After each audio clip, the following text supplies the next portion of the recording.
warahmatullahi wabarakatuh. Salam dan bahagia, salam sejahtera untuk kita semua. Perkenalkan, nama saya Nurtia Lestari, calon guru penggerak angkatan 11 dari Banyumas, Jawa Tengah. Di video kali ini saya akan memaparkan berkaitan dengan koneksi antar materi modul 1.4 budaya positif.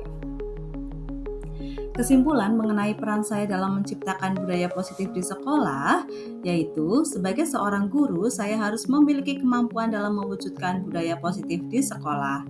Budaya positif tersebut dapat dijalankan dengan menerapkan konsep-konsep inti sebagai berikut.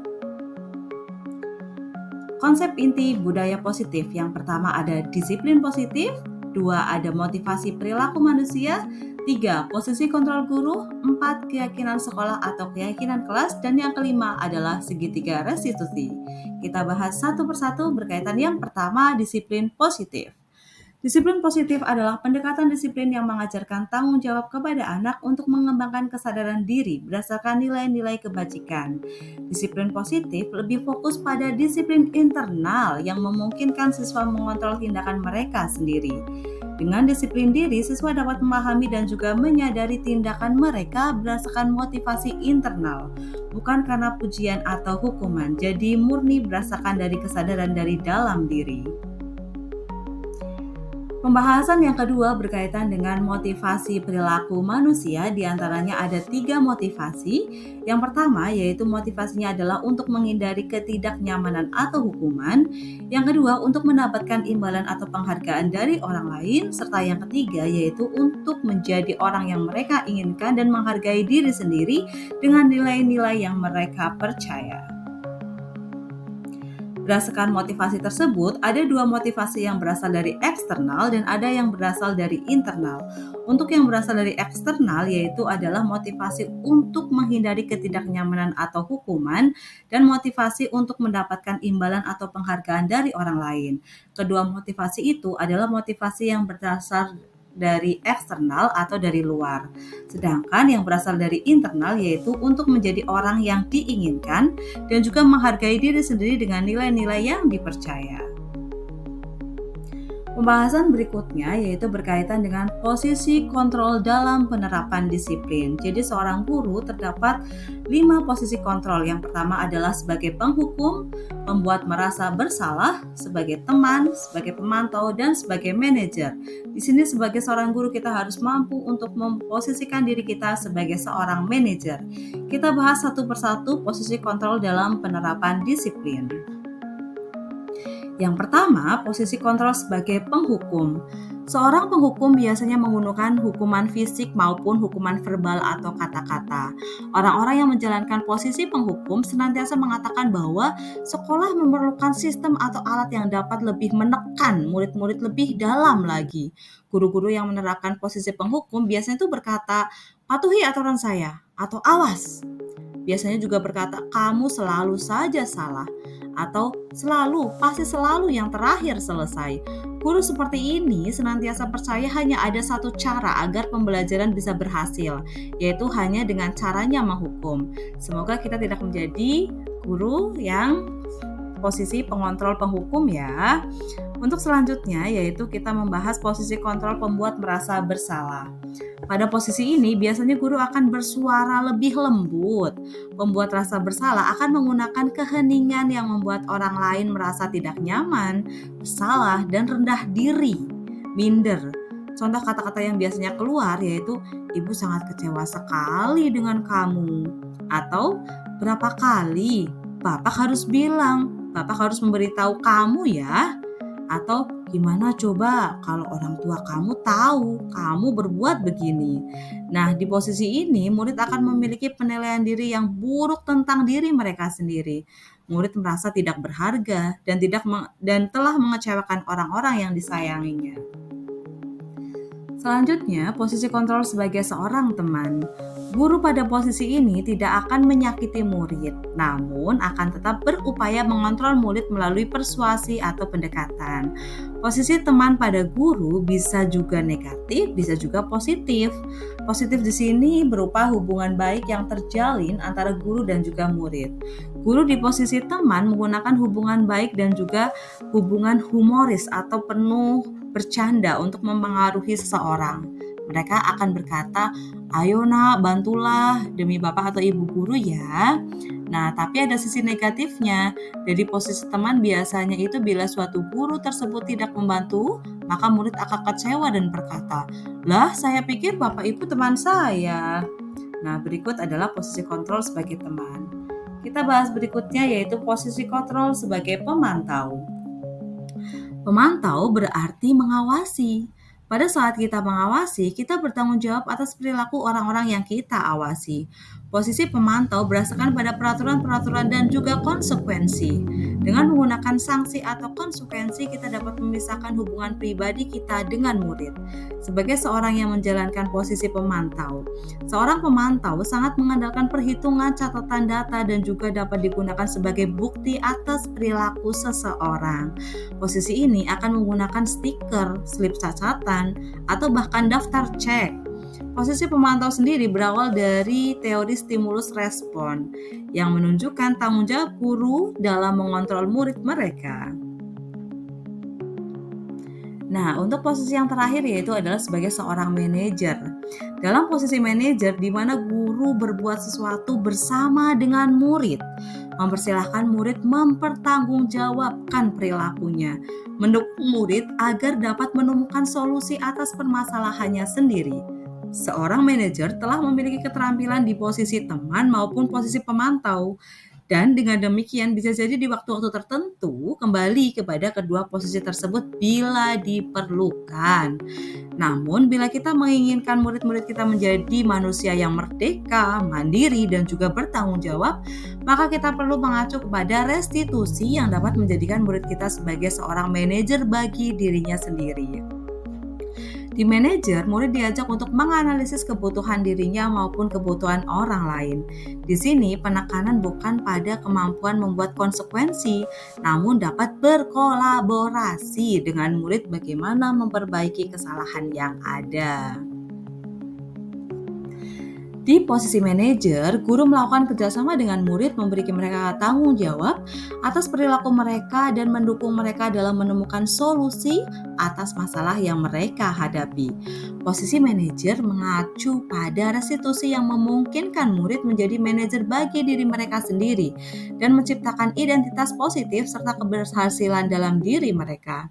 Tujuan akhir dari 5 posisi kontrol seorang guru adalah pencapaian posisi manajer, di mana di posisi ini murid dapat menjadi pribadi yang mandiri, merdeka, dan juga bertanggung jawab atas segala perilaku dan juga sikapnya yang pada akhirnya dapat menciptakan lingkungan yang positif, nyaman, dan juga aman atau well-being ecosystem. Pembahasan berikutnya berkaitan dengan keyakinan kelas. Guru berperan dalam mewujudkan terbentuknya keyakinan sekolah atau keyakinan kelas dengan adanya kesepakatan antara guru dan juga murid. Keyakinan sekolah atau kelas berupa pernyataan universal yang mudah diingat, dipahami, dan harus diterapkan dalam lingkungan sekolah. Nah, kita membahas berkaitan dengan segitiga restitusi.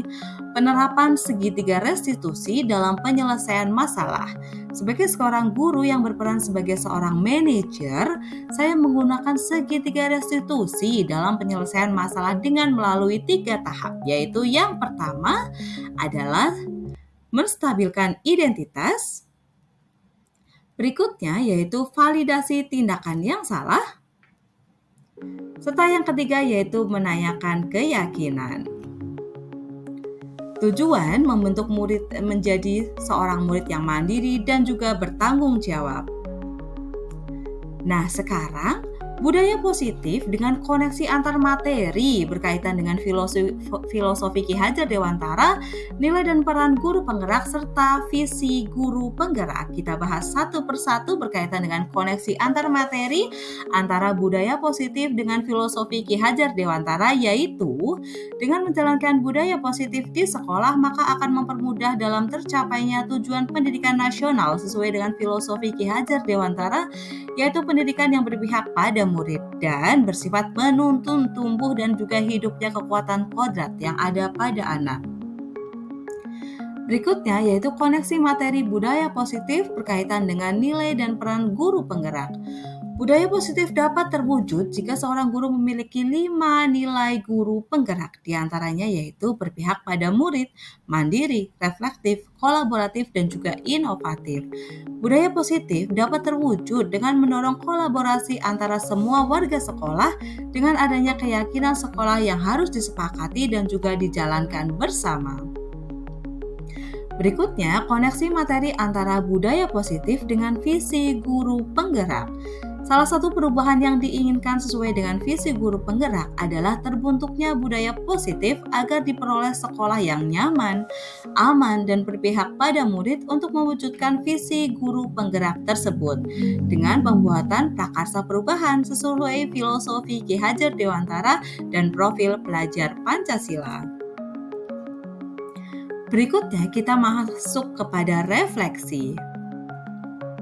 Refleksi yang pertama, sejauh mana pemahaman Anda tentang konsep-konsep inti yang telah Anda pelajari di modul ini? Adakah hal-hal yang menarik untuk Anda dan di luar dugaan? Berkaitan dengan konsep-konsep inti, saya sudah memahami konsep-konsep inti dalam budaya positif seperti disiplin positif, teori kontrol, teori motivasi, hukuman dan penghargaan, posisi kontrol guru, kebutuhan dasar manusia, keyakinan kelas, dan juga segitiga restitusi. Seluruh konsep inti tersebut harus diresapi dalam diri, diwujudkan dalam tindakan, dan dibagikan kepada rekan guru di sekolah atau di luar sekolah. Selanjutnya, hal yang menarik bagi saya dan di luar dugaan adalah saya mempelajari motivasi perilaku manusia berupa penghargaan. Ternyata penghargaan dapat berdampak kurang baik bagi murid, diantaranya dapat merusak hubungan, mengurangi ketepatan, menurunkan kualitas, serta mematikan kreativitas dan juga bersifat menghukum. Selanjutnya, perubahan apa yang terjadi pada cara berpikir Anda dalam menciptakan budaya positif di kelas maupun di sekolah Anda setelah melajari modul ini? Yaitu saya menyadari posisi kontrol yang biasa saya lakukan adalah sebagai penghukum dan juga pemantau. Seharusnya saya menempatkan diri sebagai manajer dengan cara menangani masalah dengan menggunakan segitiga restitusi. Berikutnya, pengalaman seperti apakah yang pernah Anda alami terkait penerapan konsep-konsep inti dalam modul budaya positif, baik di lingkup kelas maupun sekolah Anda? Pengalaman yang saya pernah rasakan yaitu saya menghadapi murid yang sering tidak mengerjakan PR dikarenakan lupa akibat terlalu lama bermain di rumah, sehingga anak tersebut saya minta mengerjakan di sekolah seusai pelajaran selesai sebagai wujud tanggung jawabnya. Saya dampingi dia untuk mengerjakan. Setelah selesai mengerjakan PR-nya, saya menggunakan langkah-langkah segitiga restitusi, yaitu menstabilkan identitas, validasi tindakan yang salah, dan juga menanyakan keyakinan.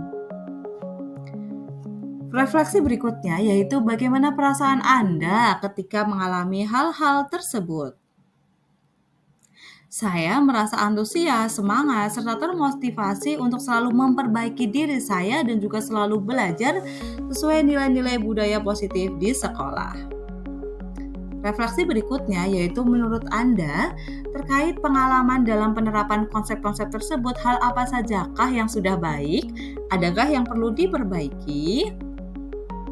Hal yang sudah baik menurut saya adalah sudah mulai munculnya motivasi internal pada murid untuk melaksanakan budaya positif sesuai dengan nilai-nilai kebajikan yang diyakini. Yang harus diperbaiki adalah posisi guru harus bisa sebagai seorang manajer dalam posisi kontrolnya. Refleksi berikutnya, sebelum mempelajari modul ini, ketika berinteraksi dengan murid berdasarkan 5 posisi kontrol, posisi manakah yang paling sering Anda pakai? Dan bagaimana perasaan Anda saat itu? Setelah mempelajari modul ini, posisi apa yang Anda pakai dan bagaimana perasaan Anda sekarang dan apa perbedaannya? Sebelumnya, saya sering memakai posisi sebagai penghukum dan juga pemantau. Sebelum mempelajari posisi ini, posisi kontrol saya biasanya itu hanya sebagai seorang penghukum dan juga pemantau. Perasaan saya pada saat itu saya diliputi perasaan sangat bersalah karena harus memberikan hukuman atau konsekuensi jika ada murid yang membuat kesalahan. Setelah mempelajari modul ini, saya mulai menerapkan posisi manajer dalam menyelesaikan masalah. Perasaan saya menjadi sangat tenang dan saya mulai menyadari pentingnya komunikasi yang efektif untuk menumbuhkan rasa tanggung jawab pada diri murid secara internal. Sebelum mempelajari modul ini, pernahkah Anda menerapkan segitiga restitusi ketika menghadapi permasalahan murid Anda? Jika iya, tahap mana yang Anda praktekkan dan bagaimana Anda mempraktekannya? Pernah, namun saya hanya menggunakan satu tahapan saja, yaitu validasi tindakan yang salah. Dengan memberikan pertanyaan, kamu pasti punya alasan kenapa melakukan hal tersebut, atau semua orang pasti pernah melakukan kesalahan. Selain konsep-konsep yang disampaikan dalam modul ini, adakah hal-hal lain yang menurut Anda penting untuk mempelajari dalam proses penciptaan budaya positif, baik di lingkungan kelas maupun di lingkungan sekolah? Hal lain yang penting dipelajari dalam proses menciptakan budaya positif adalah melakukan kolaborasi antara sekolah dan juga orang tua murid agar budaya positif tidak hanya dilakukan di kelas atau di kelas saja, namun juga di dalam rumah, sehingga menjadi suatu kebiasaan karakter saat berada di lingkungan sekolah maupun dimanapun berada. Demikian tadi Bapak Ibu Guru hebat video berkaitan dengan koneksi antar materi modul 1.4 budaya positif. Semoga bermanfaat. Terima kasih. Salam semangat Bapak Ibu Guru penggerak. Semoga selalu tergerak, bergerak dan juga menggerakkan. Wassalamualaikum warahmatullahi wabarakatuh. Salam dan bahagia.